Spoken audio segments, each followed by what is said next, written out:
नागपुर शहर, नागपुर जिला, विदर्भ, महाराष्ट्र और विशेष रूप से देश में 2014 में मोदी जी के नेतृत्व में हमारी सरकार आई और इस सरकार ने इस 9 साल में जो कुछ काम किया है उस सब अगर मैं आपको बताऊंगा तो मुझे लगता है कि और 4-5 घंटे लगेंगे। इसलिए नागपुर के आसपास जो काम हुआ है उसकी एक छोटी सी फिल्म आपको बताई गई। इसमें से भी कुछ काम छूट गए। अजनी का और नए स्टेशन का डेवलपमेंट का प्लान मंजूर हो गया। उसके साथ साथ नागपुर में हर समय कुछ अभिनव योजना होती है।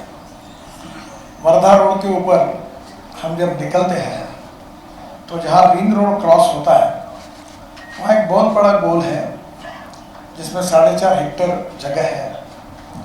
उस जगह पर हमने एक अभिनव उपक्रम बनाया है कि वहाँ फ्रूट्स के पेड़ लगाए, फलों के, और एक बर्ड पार्क जो केवल फल बर्ड ही खाएंगे, आदमी नहीं खाएगा, ऐसा पार्क बनाने की शुरुआत की है। हमारे यहाँ विशेष रूप से नागपुर शहर को सुंदर करने के लिए जो योजनाएं हुई वो तो सब आपने देखी है। इसमें से नाग नदी की योजना 2400 करोड़ की है जो मंजूर हो गई है, भूमि पूजन भी हुआ है, अब काम को जल्दी शुरुआत हो जाएगी। मेट्रो का सेकंड फेज भी मंजूर हो गया है। ब्रॉड गेज मेट्रो अभी तक रेलवे की तरफ से उसकी क्लियरेंसेस में कुछ अड़चन है, क्लियर होने के बाद वो भी काम शुरू होगा। ओवरऑल जो कुछ काम हुआ है उसकी अगर तुलना करेंगे तो 75 साल देश के हम मना रहे हैं अमृत महोत्सव। इसमें अटल बिहारी वाजपेयी जी के नेतृत्व में करीब 4-4.5 साल का पीरियड उनके नेतृत्व में देश में काम करने का मौका एनडीए को, भारतीय जनता पार्टी को मिला। और उसके पहले 2-2.5 साल जनता पार्टी के समय नॉन कांग्रेस गवर्नमेंट थी। और अब ये 9 साल, तो ये पकड़कर 15 साल भी अगर हमने बाजू में रखे तो करीब 60 साल कांग्रेस पार्टी को मिले। ग्राम पंचायत कांग्रेस की, महानगर पालिका कांग्रेस की, महाराष्ट्र राज्य में कांग्रेस, केंद्र में कांग्रेस, तो 60 साल कांग्रेस के।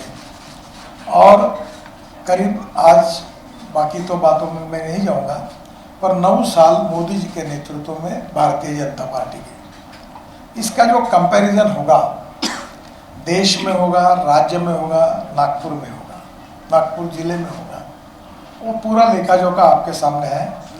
और मैं विशेष रूप से आप सबको ये बताकर समय गंवाने के बजाय मैं मेरे वेबसाइट पर आपका प्रेस कॉन्फ्रेंस होने के 1 घंटे के अंदर पूरी डिटेल डाल दूंगा ताकि आप इसका उपयोग कर सकेंगे। इसमें जो सबसे महत्वपूर्ण योजना है जिसमें आपको पता है कि हमारी सरकार जब आई तो केवल गरीब लोगों के 3.5 करोड़ अकाउंट हमारे देश में थे। और आज मुझे बताते हुए इस बात की खुशी हो रही है कि हमारे देश में 48 करोड़ बैंक में खाते खुले हैं। और इसके कारण छोटा छोटा योजना जाता है, इसके कारण ग्रामीण क्षेत्र की जनता को काफ़ी बड़ा फायदा हुआ है। इसके साथ जो वयश्री योजना आई जिसका एक कार्यक्रम आपने नागपुर में देखा, जिसका वर्णन यहाँ आया था कि हमने हमारे यहाँ के दिव्यांगों के लिए विशेष रूप से हमने 36 करोड़ का साहित्य करीब 38,000 लोगों को बांटने का काम किया है और उनके जीवन को एक प्रकार से बदलने की कोशिश हुई। तो यह वयश्री योजना का एक ही कार्यक्रम नहीं हुआ, तो ऐसे अनेक कार्यक्रम देश में हुए। और पहली बार दिव्यांगों के बारे में airport, railway station, ST station में नियम बनाए गए। उनको चढ़ने के लिए, उनके टॉयलेट के लिए सभी प्रकार की व्यवस्था की गई।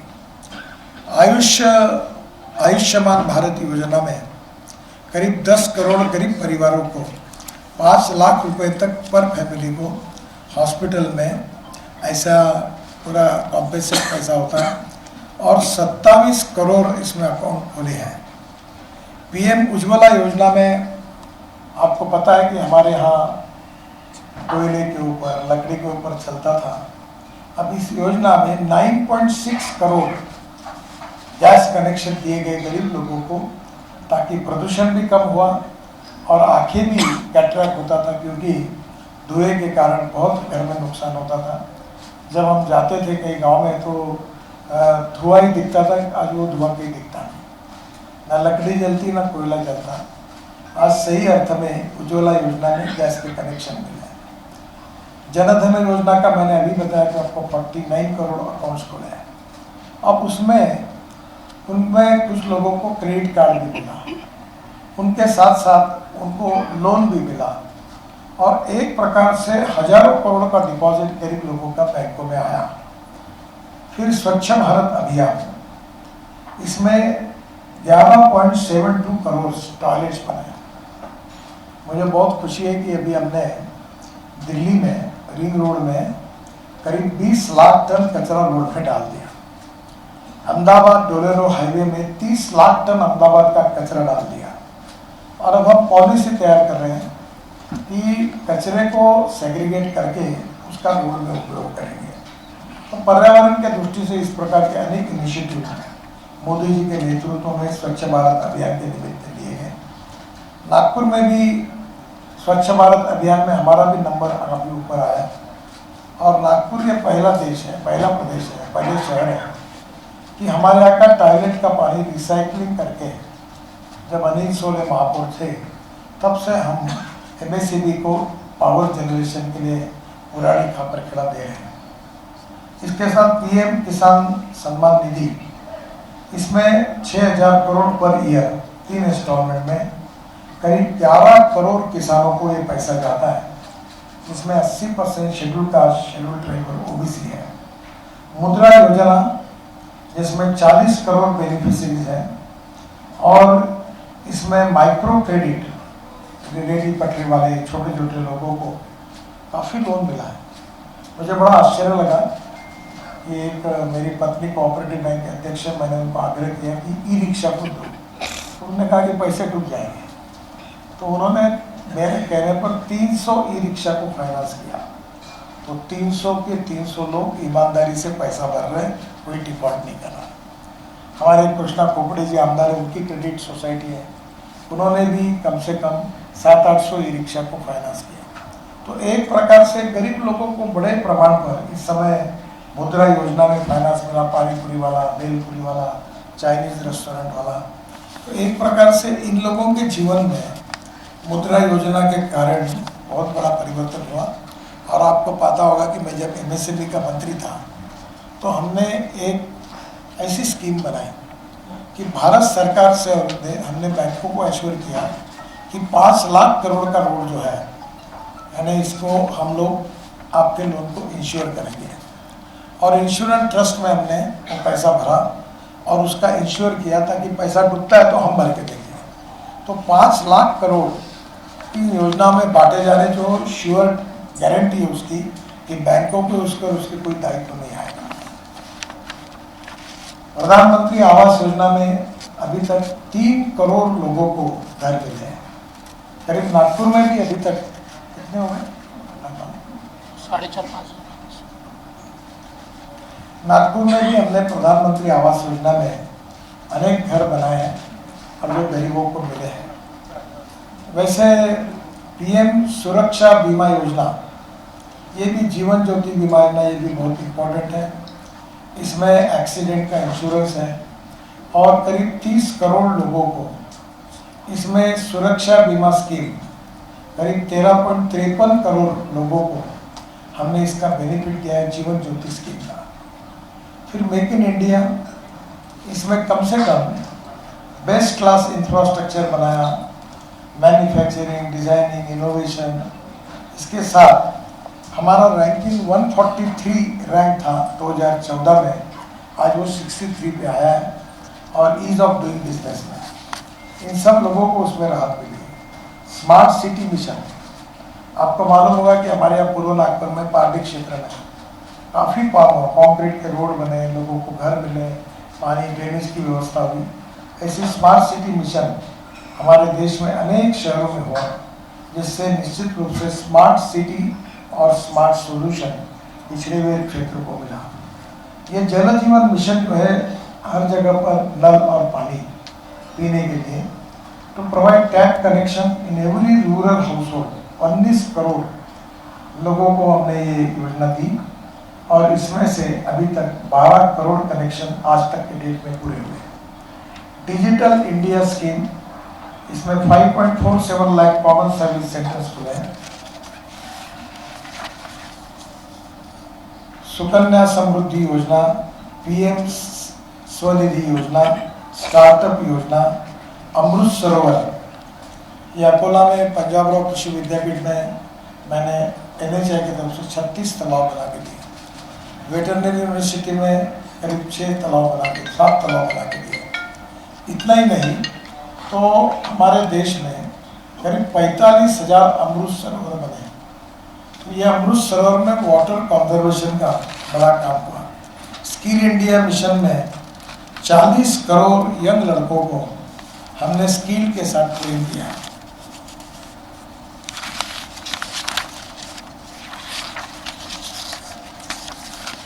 सेतु भारतम योजना में रेलवे के अनेक आरओबी बनाए। आज ही शाम को 5 बजे मैं 11 आरओबी का पुणे में कार्यक्रम हो रहा है। मैं वीडियो से रहूँगा। मुख्यमंत्री जी और उप मुख्यमंत्री उसमें उपस्थित रहेंगे महाराष्ट्र में। और करीब हमने इस देश के रेलवे को फाटक मुक्त करने की योजना हाथ में ली है और 16,000 करोड़ के रेलवे ब्रिजेस इसमें मंजूर किए हैं। सेतु बंधन स्कीम, सेतु भारतम स्कीम में नेशनल हाईवे की जो जिम्मेदारी है इसके ऊपर हम 50,000 करोड़ के ब्रिज बना रहे हैं। और सेतु बंधन जो state highway, district highway, corporation के अंडरपास, इसमें 16,000 करोड़ के हम बना रहे हैं। अभी मनीष नगर में जल्दी ही हम एक बहुत बड़ा ब्रिज अंडरपास बना रहे हैं जिसके कारण नागपुर दोनों बाजू से जोड़ने के जो रेलवे से डिवाइड हुआ है उसका फायदा हुआ। अमृत प्लान में 1 लाख करोड़ रुपए अलॉट हुए हैं जिसमें विशेष रूप से बेसिक सिविक एम्यूनिटीज शहरी क्षेत्र में, म्यूनिसिपल क्षेत्र में देने की योजना है। उज्ज्वला योजना में LED बल्ब बांटे गए तो कम से कम 77 करोड़ ओल्ड बल्ब जो थे वो रिप्लेस किए LED लाइट से, जिससे बिल भी कम हुआ और लोगों का उसमें बिल कम में फायदा भी हुआ। PM गरीब कल्याण अन्न योजना, इसमें करीब 2 लाख करोड़ का फ्री रेशन 80 करोड़ जनता को दिया गया। कोविड के समय में दिया, उसके बाद में दिया। ये जो मंत्री फसल बीमा योजना है, प्रधानमंत्री फसल बीमा योजना, इसमें भी काफी बड़े प्रमाण पर किसानों को बेनिफिट हुआ क्रॉप इंश्योरेंस का। बाद में इसी योजना में करीब 93,068 करोड़ 5 साल में अलॉट किए गए, जो पहली बार किसानों को इस योजना का फायदा हुआ।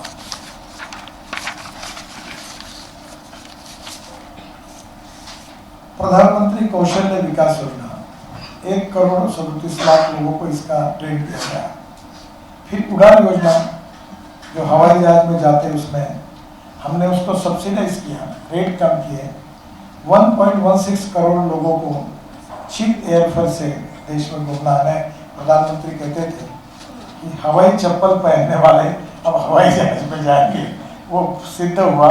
अब छोटे छोटे लोग जा रहे हैं हवाई जहाज में, वो इसका फायदा हुआ। PLI योजना में जो प्रोडक्शन लिंक थी उसमें 1.97 लाख करोड़ की हमने मैन्युफैक्चरिंग के लिए स्कीम डेवलप की। PM गति शक्ति मास्टर प्लान, 110 लाख करोड़ का नेशनल इंफ्रा पाइपलाइन का प्लान तैयार हुआ। वन धन योजना, इसमें 3.3 लाख ट्राइबल्स बेनिफिट मिले इस स्कीम में। PRASAD scheme, pilgrimage and divination of spiritual augmentation drive, ये भी योजना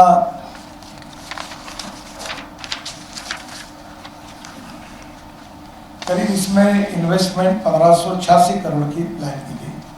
फिर सहज बिजली हर घर योजना, इसमें भी काफ़ी 2.86 करोड़ कनेक्शन प्रोवाइड हुए। हमने MSME की व्याख्या बदल दी। माइक्रो थी वो 25 लाख से 5 करोड़ हो गई, स्मॉल थी वो 5 करोड़ से 10 करोड़ हो गई, जो मीडियम थी वो 10 करोड़ से 50 करोड़ तक हुई। तो इसके कारण पूरे इंडस्ट्री में, मैं जब एमएसएमई में मंत्री था, ये जो निर्णय हुआ इसका बहुत बड़ा फायदा नए उद्योग निकालने वालों को हुआ।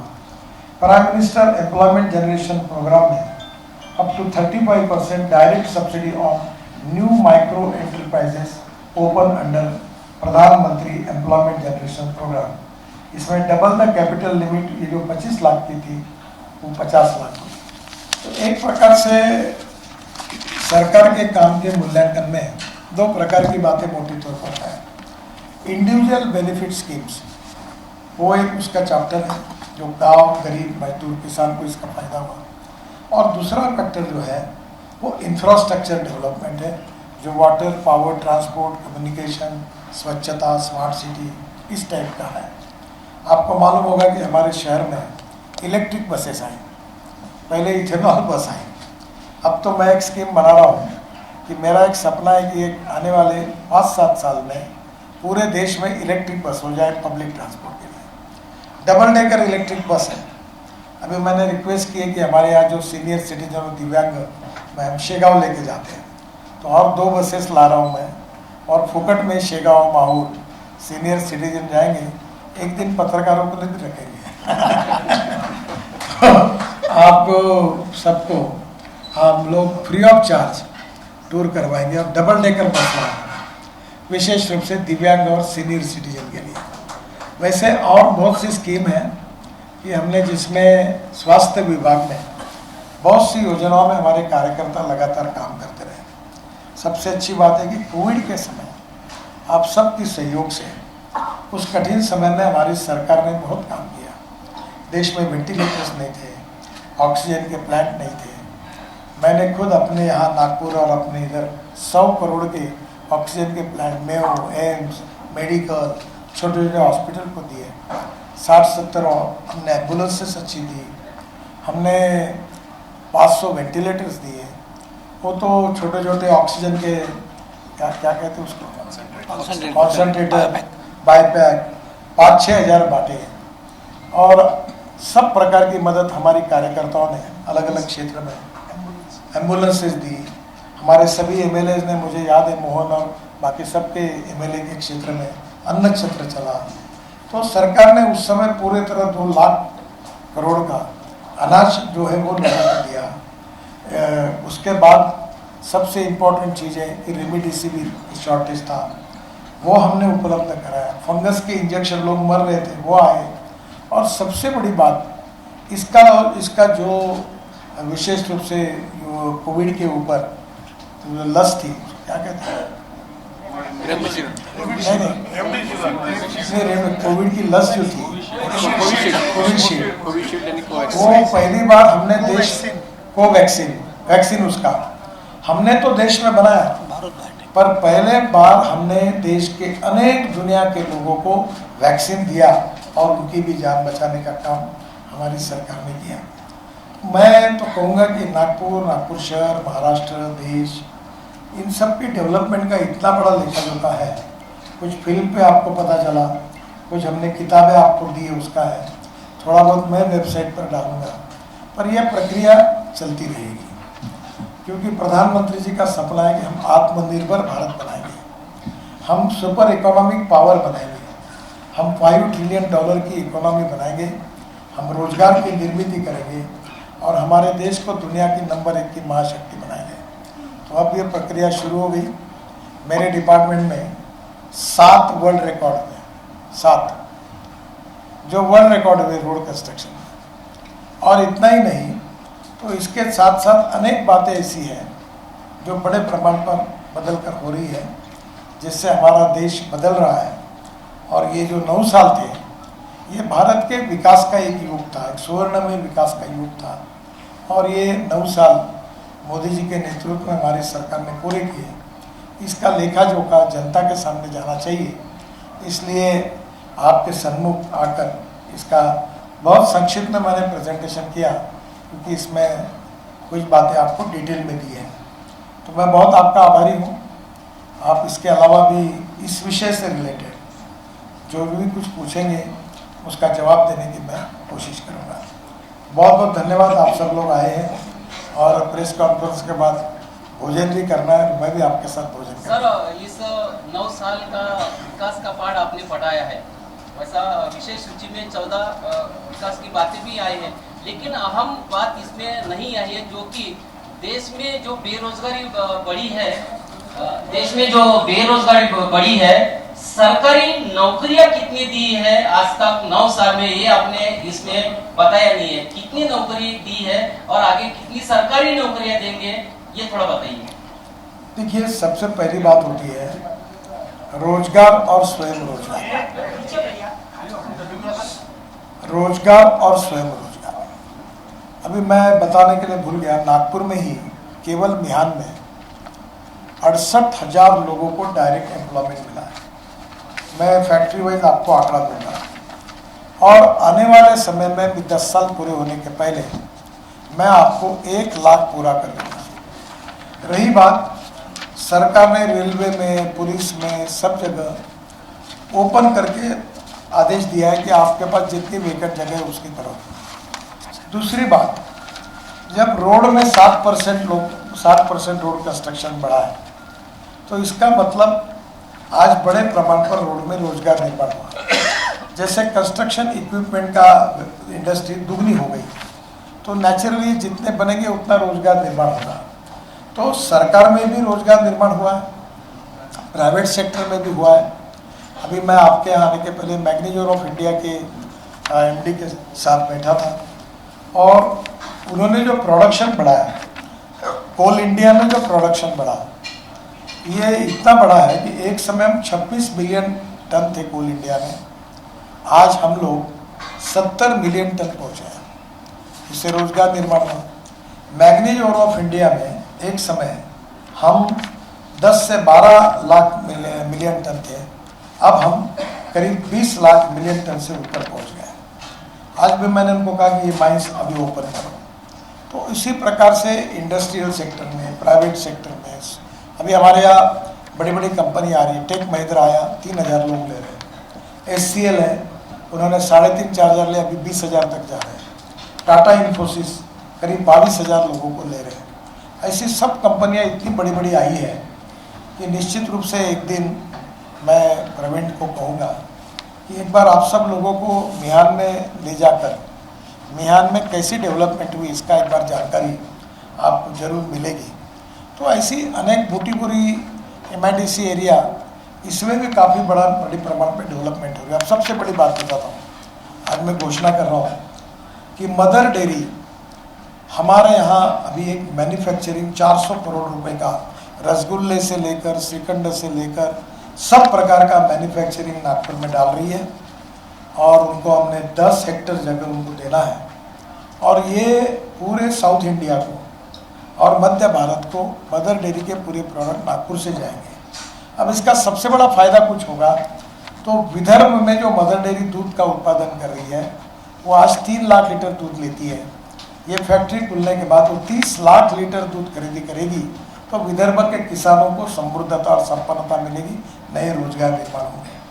तो जो रोजगार सरकारी स्तर पर, रोजगार प्राइवेट स्तर पर और रोजगार उद्योग खुलने, उद्यम खुद स्वयं रोजगार खुद के हाथ से, तो हमारा जोर स्वयं रोजगार के ऊपर है।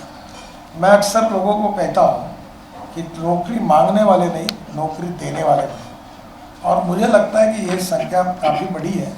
इसके बाद लोक संख्या भी बढ़ रही है, पॉपुलेशन भी बढ़ रही है, चैलेंज भी है और इसलिए बड़े प्रमाण पर इकोनॉमी ऐसी तैयार की है हमने जो रोजगार निर्माण करने वाली हो।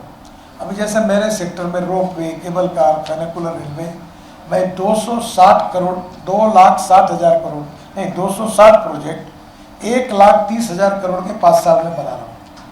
फिर हवा में चलने वाली बस ला रहे हैं, 2 लाख करोड़ के लॉजिस्टिक पार्क बना रहे हैं, फिर बस पोर्ट 500 बना रहे हैं। तो ये जो बढ़ता है, रास्ते लगातार बन रहे, ग्रीन हाईवे बन रहे हैं, अब गिट्टी के क्रशर चलते हैं, ट्रक ट्रांसपोर्ट चलता है, अनेक प्रकार की मशीनरी आती है, इंजीनियर्स को काम मिलता है। अब ये आवास योजना में इतने घर बने, कितने इंजीनियर्स को काम मिले, कितने लोगों को का स्किल लेबर को काम मिला। तो एक प्रकार से इसका आंकड़ा डिस्ट्रिक्ट वाइज एवज है, पूरा एग्जैक्ट आंकड़ा मेरे पास नहीं है, पर एम्प्लॉयमेंट क्रिएशन करने वाली इकोनॉमी, यही पॉलिसी हमारे सरकार की है। और हमने आज तक के रिकॉर्ड में जो आज 60 साल में नहीं हुआ, उससे कई गुना ज़्यादा रोजगार निर्माण किए हैं। पर मैं ये भी मानता हूँ कि और ज़्यादा रोजगार निर्माण करने की आवश्यकता है, उसके लिए हमारी कोशिश है। मेरा प्रश्न ये है, नाग नदी शुद्धिकरण प्रकल्प आपका एक ड्रीम प्रोजेक्ट रहा है। आज से 4 साल पहले आपने एक वादा किया था कि इसमें नौका चलेंगी और ये आपका ड्रीम पूर्ण होगा, तो ये कहाँ तक इसको प्रगति होने वाली है, उस बारे में? मेरा ड्रीम भंग थोड़ी हुआ है। एक मिनट। पहली बात, ये प्रोजेक्ट मंजूर हुआ है, इसकी 2400 करोड़ की कीमत है। प्रधानमंत्री ने इसका भूमि पूजन किया है। महानगर पालिका को इसको इम्प्लीमेंट करना है। इसके कंसल्टेंट अपॉइंट करने के लिए टेंडर निकला है, उसमें कुछ दिक्कतें आई है। अभी 8 दिन में दिल्ली में मीटिंग है और मैंने देवेंद्र जी से अनुरोध किया है कि हमारे नीरी के जो पूर्व डायरेक्टर हैं डॉक्टर वटे, उनके अध्यक्षता में नागपुर से इकोलॉजी और इन्वायरमेंट क्षेत्र के जो अच्छे व्यक्ति हैं, एक्सपर्ट हैं, उनके नाम लेकर एक 5 लोगों की कमेटी अपॉइंट करेंगे और उनके मार्गदर्शन में ये प्रोजेक्ट को पूरा करेंगे। और इसकी जल्दी मीटिंग हुई, सब कुछ फॉर्मेलिटी पूरी हुई, जायका का लोन मंजूर हो गया और मैं जो सपना दिखाता हूँ वो पूरा करता हूँ। तो आप चिंता मत करिए, मैंने जितने बताए उतने पूरे हुए हैं। अब 2-4-5% है वो प्रोसेस में है, तो नाग नदी होगी। और जब पहले नाव में मैं बैठूंगा और पार्टी तक जाऊंगा तो उसमें आपको पक्की पहले नाव में लेके जाऊंगा और पत्रकारों के लिए रहेगा। सर अभी तक 75 साल पूरे हो रहे हैं और अभी अब आपके पत्रकारों की जनता पार्टी मत करो। हाँ बहन, एक मिनट। मैं ये कह रही थी कि दिन पर दिन जो है महंगाई का स्तर बढ़ते जा रहा है। ऐसे में जो महंगाई है लोगों की कमर तोड़ रही है और महंगाई जो है कम नहीं हो रहा है। आगे दूसरा ये कि समृद्धि महामार्ग आगे बना तो लिए, परंतु वहाँ एक्सीडेंट की मात्रा काफी बढ़ चुकी है। इसको कंट्रोल करने के लिए आप समृद्धि महामार्ग के बारे में मेरी भी चर्चा हुई। वैसे ये मार्ग महाराष्ट्र सरकार का है, इसमें काफ़ी सुधार करने की महाराष्ट्र सरकार कोशिश कर रही है और निश्चित रूप से इसमें पेड़ लगाना, स्फटिक एक VRC का VNIT का रिपोर्ट भी आया हुआ है। महंगाई के बारे में भी है कि इन्फ्लेशन जो बढ़ रहा था, अभी फिलहाल जो लेटेस्ट आया वो कम हुआ है। तो ये कभी ना कभी इन्फ्लेशन आगे ऊपर जाता है, इसका संबंध डिमांड एंड सप्लाई के साथ होता है। कांग्रेस के UPA सरकार में 18% इन्फ्लेशन का रेट हुआ था, हमारे यहाँ वो 4 से 6% है। तो निश्चित रूप से कम करने के लिए सरकार लगातार इस पर कोशिश कर रही है। सर माझा एक प्रश्न होता, सर रस्ते व महामार्ग मंत्रालयातर्फे देशभरामध्ये सध्या किती कोटीचे कामे आपण पूर्ण केले आणि पुन्हा काही प्रलंबित जे आहेत किती कोटी प्रलंबित आहे? आणि दुसरा एक प्रश्न होता, ऑटो सेक्टर उद्योग क्षेत्र जो आहे आपला ऑटोच्यामध्ये आपण 3ऱ्या क्रमांकावर, पण जगामध्ये हे वाहन जो क्षेत्र आहे त्याला प्रथम क्रमांक आणण्यासाठी प्रयत्न करण्यात मजस विभागाशी मेरे विभाग से संबंधित है। हमारा ऑटोमोबाइल सेक्टर 7.5 लाख करोड़ का है। 2014 में ये करीब 4.5 लाख करोड़ का था और मेरा ये टारगेट है कि इसको हम लोग आने वाले 5 साल में 15 लाख करोड़ का बनाएंगे। वर्ल्ड के पूरे एक आधे को छोड़कर सभी ब्रांड हिंदुस्तान में उपस्थित है और हिंदुस्तान में मैन्युफैक्चरिंग करके एक्सपोर्ट कर रहे हैं। ये सेक्टर ऐसा है कि जिसने अभी तक 4.5 करोड़ जॉब्स दी है युवाओं को। ये सेक्टर ऐसा है कि जिसने अभी तक भारत सरकार को और राज्य सरकार को सबसे ज़्यादा GST दिया है। ये सेक्टर ऐसा है कि जिसमें हमारे 2 व्हीलर बजाज, TVS और हीरो 50% प्रोडक्शन एक्सपोर्ट करते हैं। अब हमारे यहाँ जो कंपनी आ रही है वो भी अपना प्रोडक्शन एक्सपोर्ट कर रही है। तो इस सेक्टर में हम वर्ल्ड में 4थे नंबर पे थे और ये मैं पिछले 1.5 साल से कह रहा हूँ कि हमको पहले नंबर पर पहुँचना है। और उसके लिए जो प्रयास शुरू है उसका एक अच्छा परिणाम आया कि पहले ऐसी स्थिति थी कि चाइना नंबर 1 पर था ऑटोमोबाइल मैन्युफैक्चरिंग में, नंबर 2 पर USA, नंबर 3 पर जापान और नंबर 4 पर भारत था। अब परिस्थिति बदल गई, हमारे परिणामों को यश आया। अब पहले नंबर पर चाइना है, दूसरे नंबर पर USA है और तीसरे नंबर पर इंडिया है और हमने चाइना को पास करना, इसको जापान को अभी हमने पास कर दिया है। तो ये सेक्टर 15 लाख करोड़ का बने, ऐसा हमारा प्रयास है। और नागपुर और विदर्भ में भी कोई इंडस्ट्री आए, ये भी कोशिश है ताकि हमारे यहाँ भी एंसिलरी इंडस्ट्रीज की डेवलप हो। तो दूसरी बात, हाईवे और इस सब की बात कर रहे हैं, केवल मेरे संबंध में, मैं 9 साल में मंत्री था, मोदी जी ने मुझे जो मौका दिया उसमें वाटर रिसोर्सेज मंत्री था, फिर एमएसएमई का मंत्री था, शिपिंग, पोर्ट, इनलैंड वाटरवेज का था, रोड का भी हूँ। तो ये सब डिपार्टमेंट में काम करते समय भारतमाला, सागरमाला और पर्वतमाला, ये 3 योजनाओं पर मुझे काम करने का मौका मिला। सागरमाला 16 लाख करोड़ की थी, जिसमें 9 लाख करोड़ के काम हो गए, जो शिपिंग मिनिस्ट्री के साथ थी, और मेरे समय करीब 7 लाख करोड़ के काम पूरे हुए। 12 मेजर पोर्ट को 6000 करोड़ फायदा हुआ। उसके बाद कोचिन शिपयार्ड का एक्सपांशन हुआ। फिर ये जो पूरी योजना थी इंफ्रास्ट्रक्चर की, जो मेरे डिपार्टमेंट की थी, वाटर रिसोर्सेज, और ये महाराष्ट्र में मैंने 6000 करोड़ रुपए दिए। जो 50% काम इनकम्प्लीट था, वो उन प्रोजेक्ट को मैंने पैसे दिए, जिसमें जो बुल्ढाना जिले का जिगाव, वो प्रकल्पों को 6000 करोड़ मैंने दिए, जिसका काम अब चल रहा है। पश्चिम महाराष्ट्र के प्रकल्पों को दिया, और प्रधानमंत्री सिंचाई योजना में बुसी खुर्द को पैसे दिए। तो एक प्रकार से ये पूरा पकड़कर मेरे इसमें ही करीब 50 लाख करोड़ रुपए ये 9 साल में इंफ्रास्ट्रक्चर में मेरे विभाग के द्वारा ये काम हुआ है। तो बाकी भी रोड के तो काम बहुत है, मैं ज़्यादा रोड में इसलिए नहीं बोलता कि तुम आंखों से ही देखते हो और आप ही मुझे कहते हो बहुत अच्छे रोड बने, तो मैं क्यों बताऊँ। सर मेरा एक सवाल। नितिन जी, आरओबी का आपने जिक्र किया, रेलवे आरओबी बना रहे हैं, फाटक रहित बना रहे हैं, लेकिन दुर्घटनाएं जो हो रही है, रेलवे पटरी हो रही है, दुर्घटनाएं हो रही है। अभी उड़ीसा में बड़ी दर्दनाक घटना घटी, तो दुर्घटनाओं पे अंकुश कैसे लगाया जाए, इसके लिए सरकार क्या प्रयास करेंगे?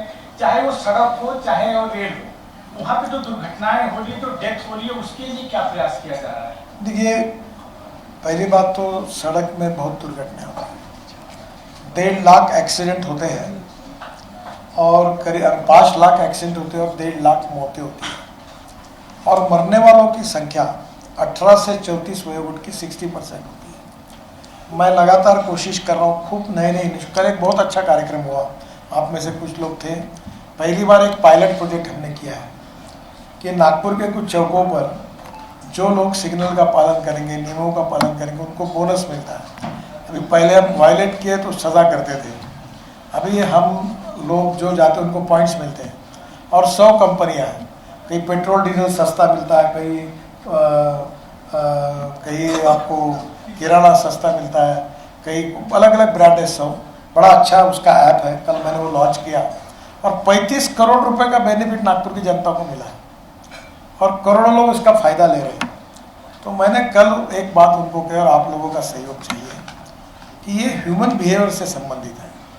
तो मेरा आपसे सहयोग है कि जो लोग वायलेशन करते हैं उनके भी फोटो और नंबर आएंगे, तो आपके अखबार में ये महान व्यक्ति है जिन्होंने रेड सिग्नल को पालन नहीं किया करके उनका फोटो और उनके गाड़ी का फोटो भी छापने का काम, ये गांधीगिरी बोलते हैं इसको, ये भी आप शुरू कर दीजिए, ताकि लोगों का नाम उनको आएगा। हमने नहीं किया, कुछ गलत किया तो पब्लिक उसका कवरेज लेगी। तो ऐसे बहुत से इनिशिएटिव लिए हैं। रेलवे का दुर्घटना बहुत दुर्भाग्यपूर्ण है, और निश्चित रूप से टेक्नोलॉजी का उपयोग करके रेलवे विभाग, अभी उसकी सबकी इंक्वायरी हो रही है, इसलिए कोई कमेंट्स करना उचित नहीं होगा, पर सेफ्टी के हिसाब से चाहे रेलवे हो, रोड हो, हमारी सरकार सेफ्टी के लिए पूरी कोशिश कर रही है कि एक्सीडेंट ना हो।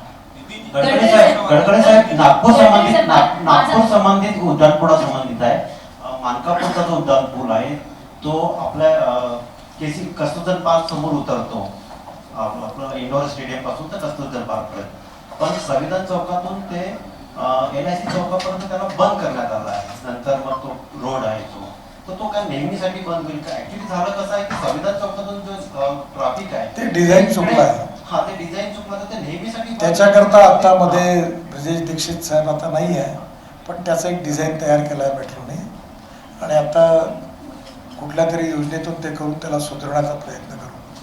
दुसरं असं आहे की आता आपण ज्या इकडनं सरळ निघतो, तर एक मी सूचना केली आहे की याच्यावर अभ्यास करा की मॉरिस कॉलेजच्या आधीच म्हणजे जो पेट्रोल पंप होता ना आपल्या इथला, त्याच्यानंतर एक टनेल तयार करायची आणि त्या टनेलनी डायरेक्ट आपण त्या पुलाच्या तिकडे जोडलं जाऊ आणि इकडे कामठी रोडवर डायरेक्ट जाऊ. आता त्याच्या निरनिळ्या पर्यायावर सुरू आहे, तो प्रॉब्लेम आहे, दुरुस्त करू. पण त्यानंतर तुम्ही आता डबल डेकर तिथून सुरू होईल आणि तो आता लवकरच उद्घाटन, त्या जागेचा प्रॉब्लेम सुटला आणि तिथून वरतून तुम्ही निघाले की सरळ तुम्ही तिकडे उतराल कामठी रोडच्या पलीकडे, म्हणजे वरच्यावरती कामठी रोडच्या पुढे जाल आणि दुसरीकडे पारडीला तिथे पण आता डबल डेकर ब्रिज असा होतो आहे, तोही पण आता जूनमध्ये साधारणतः तिथल्या 80% पुलाचं काम होऊन पारडीच्या पुलाचं इनॉग्रेशन करायचा विचार आहे. या दोन्ही पुलामुळे थोडा रिलीफ मिळेल. तुम्ही म्हणता तो आहे प्रॉब्लेम, तो पुढे मागे काहीतरी सोडण्याकरता मार्ग काढतो.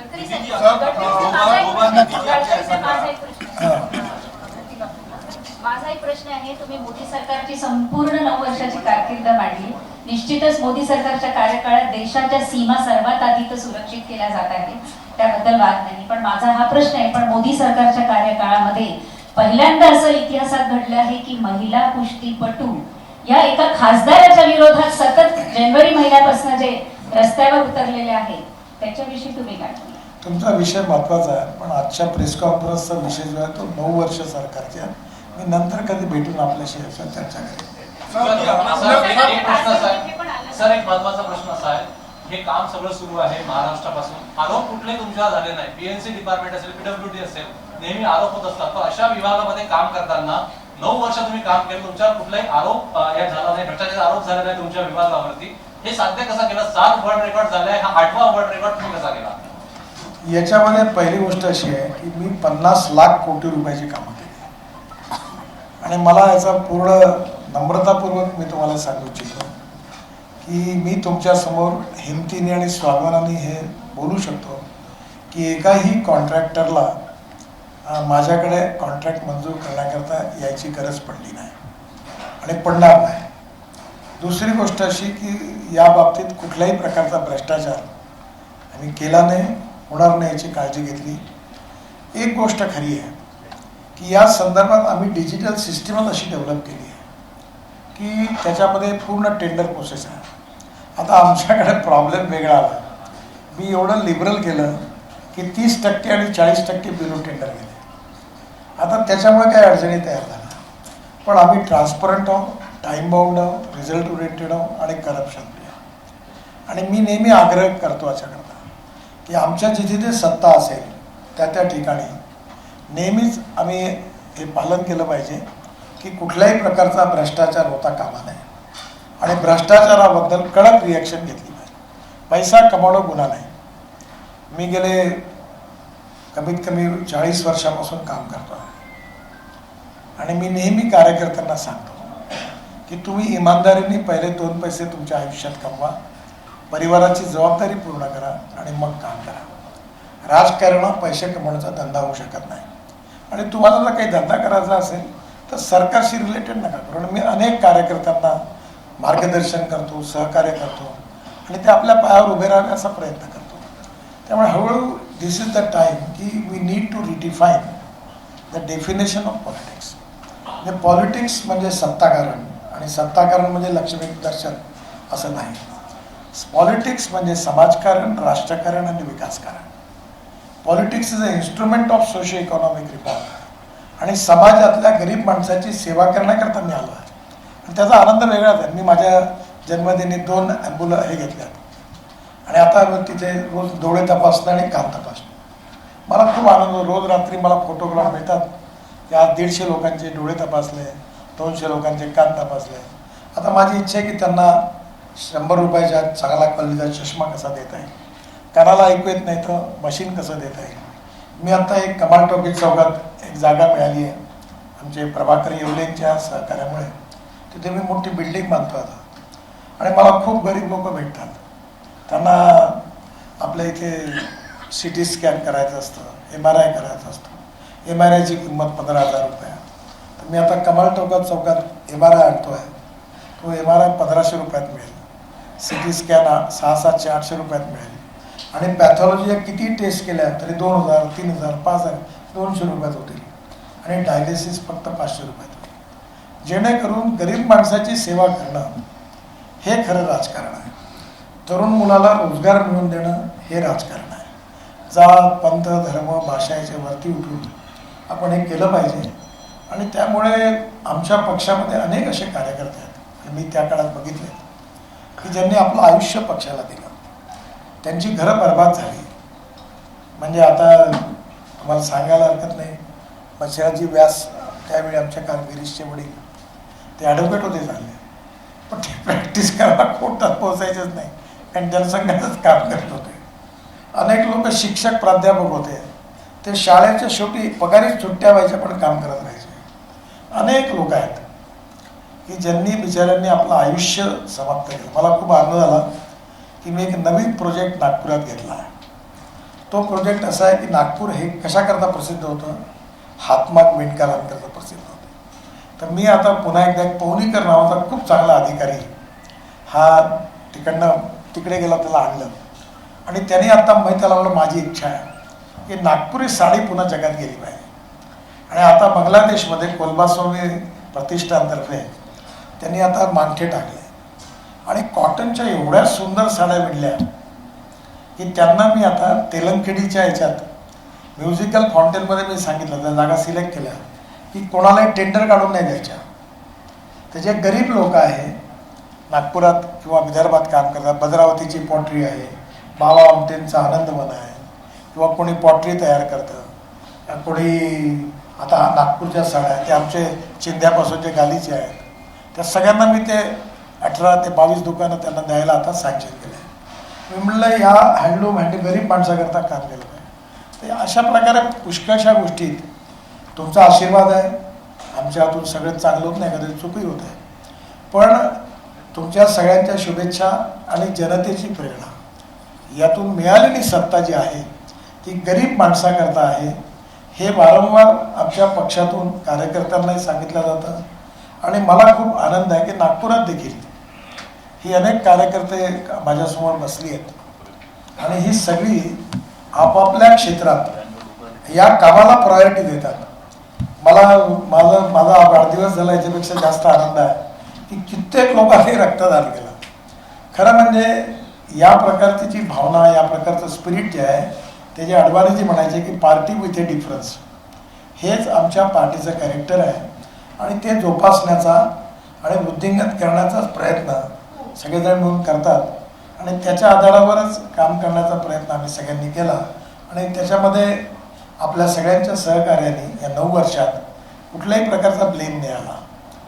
त्यामुळे मी नेहमी आपल्या नगरसेवकांना कॉर्पोरेशनमध्ये सांगतो की तुम्ही एक गोष्ट जरूर काळजी घ्या की पैसा मिळतो, निवडणूक आली आणि आम्ही कोणाला चांगला काम करता म्हटलं की तू मदत करता, लाईनला लोक मिळतात. मी 100 कोटी रुपयाचं साहित्य वाटलं कोविडच्या काळात. मी कधी वेळेला पब्लिसिटी नाही करायची. मला लोक फोन करायचे की मी हे द्यायला तयार आहे, मी हे द्यायला तयार आहे, CSRमध्ये आहे. व्हेंटिलेटर आणले. नागपुरातले एक प्रसिद्ध डॉक्टर, नाव नाही घेत, ते टोपी गिपी हिरवी घालून ऑपरेशन थिएटरून माझ्याकडे आले आणि मला म्हणाले साहेब माझ्याकडे पेशंट सिरियस आहे, मरून जाईल, व्हेंटिलेटर नाही. मी म्हटलं घेऊन जा ताबडतोब. मी सगळ्यात व्हेंटिलेटर द्यायला सांगितलं. त्याकडे 500 व्हेंटिलेटर झाले. त्यामुळे किती पैसे देऊ? साहेब मी एजन्सी नाही म्हटली, माझा धंदा नाही आहे म्हटलं, मी फुकट घेऊन जा. आणि तुम्हाला जर वाटतं तर एवढंच करा की एखादा गरीब माणूस तुमच्याकडे आला तर त्याला फुकट ट्रीटमेंट द्या, आमचे पैसे आम्हाला मिळाले.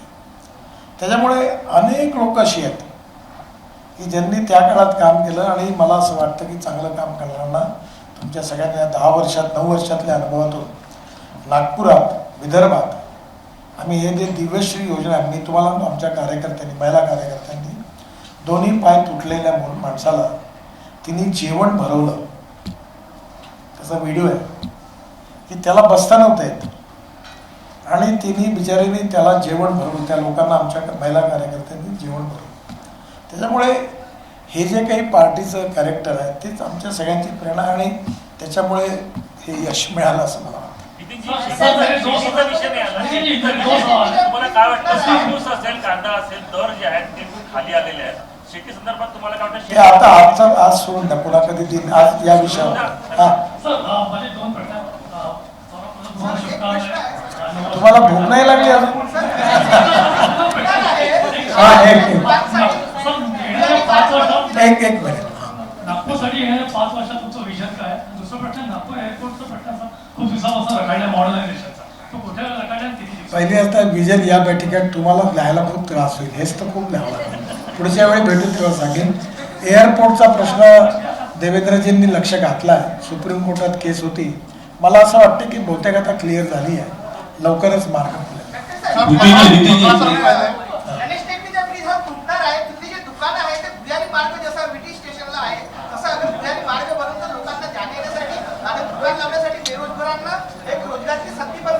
त्यांची व्यवस्था होईल, पण भुयारी मार्ग बनणार नाही, ते शक्य नाही आहे. त्यापैकी जवळपास 150 लोकांनी पैसे पण घेऊन घेतलेले आहेत आणि बाकीच्या लोकांकरता बाजूला जुन्या एस टी स्टँडवर जागा देऊन दुकान द्यायचा प्रयत्न आहे आणि तो पाळायचा. लास्ट क्वेश्चन, शेवटचा प्रश्न. आपण 2 वेळा बोलताना असं सांगितलं की जब मैं एमएसएमई मंत्री था, तर ही वेळ का आली? कारण जसे म्हणजे आपल्याकडे वॉटर रिसोर्सेस होतं, शिपिंग होतं, सडक म्हणजे रस्ते वाहतूक आहे, मग एक करून जेव्हा खाते कमी करण्यात आले तर लोकांना त्याचं दुःख झालं. या संदर्भात आपण कधी बोलले नाही? असे प्रधानमंत्र्यांचा अधिकार असतो कोणाला किती काम द्यायचं आणि कोणता विभाग द्यायचा. हा, शेवटचा प्रश्न.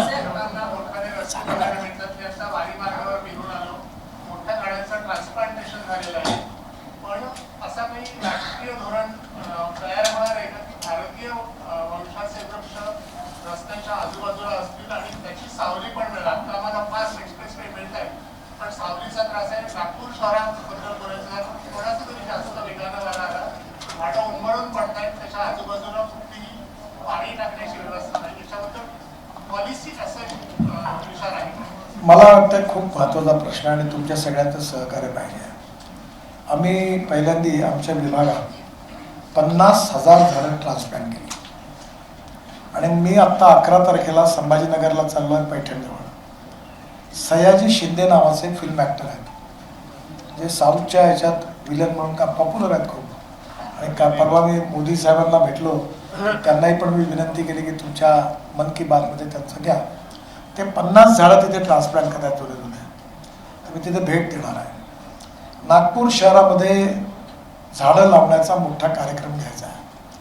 माझी आमच्या पक्षाच्या दोन्ही अध्यक्षांना विनंती आहे की एका परिवाराने 1 झाड दत्तक घ्यायचं. आणि यावेळी आपल्याला पावसाळ्यात नागपूरचं माझ्या मनातलं एक शल्य आहे की नागपूरमधलं एअर प्रदूषण, जलप्रदूषण आणि ध्वनी प्रदूषण कमी करणं आणि त्याकरता झाडं लावली पाहिजे. तर या झाडं लावण्यामध्ये ती मेंटेन केली पाहिजे. मी स्वतः आता आमच्या ह्याच्यात एक त्या NGO मध्ये निर्मिती मी होतो, डॉक्टर वटे अध्यक्ष आहेत आणि निशांत गांधी सेक्रेटरी आहे. मी माझा स्वतःचा ट्रॅक्टर CNGवर चालणारा टँकर टाकून त्याला डोनेट केला आणि आज NIT महानगर NITच्या ह्याच्यात पाणी मिळतं आणि ते पाणी आम्ही नागपूरच्या सगळ्या झाडांना देतो. आजच माझ्या लक्षात आलं रिंग रोडवरून जाताना काही ठिकाणी झाडं वाळली आहे, तर मी लगेच फोन करून त्या भागात, आत्ताच मी आलो वर्धा रोडवरून, तर त्या ठिकाणी आपल्या छत्रपती चौकात पाणी टंकणी देणं चालू होतं. हा जो रिंग रोड आहे, तो रिंग रोड मी माझा मित्र म्हणून आणि व्हिडिओ आम्ही तो मेंटेन करतो. मी स्वतः त्यात लक्ष घालतो. त्यात अनेक स्पेसीज लावल्या आहेत. त्यामध्ये माझी तुम्हाला अशी विनंती आहे की नागपूर शहरामध्ये वृक्षारोपण करणं, प्लांटेशन करणं आणि 3 मीटरचं झाड लावणं आणि आपल्या घरासमोर लागलेल्या झाडाचं रक्षण करणं. आणि दुसरी एक योजना आहे, ती योजना अशी आहे की ती तयार केली आम्ही, पण आता आज तुम्ही विचारलं म्हणून तुमची जाहीरही करतो की प्रत्येक झाडाने एक घर लावावं असं मला काही म्हणायचं नाही आहे किंवा ते बंधन पण नाही. पण नागपूर शहरातल्या ज्यांचं स्वतःचं घर आहे त्यांनी प्रत्येकाने आपल्या घरी एक संत्र्याचं झाड लावावं, कारण ही ऑरेंज सिटी आहे आणि ही संत्र्याची कलम प्रत्येकाला स्वस्तात कमीत कमी पैशात देण्याकरता मी नर्सरींशी बोलून त्यांच्याबरोबर एक रेट पण ठरवलेला आहे आणि यात तुम्ही पण या मोहिमेला मदत करा.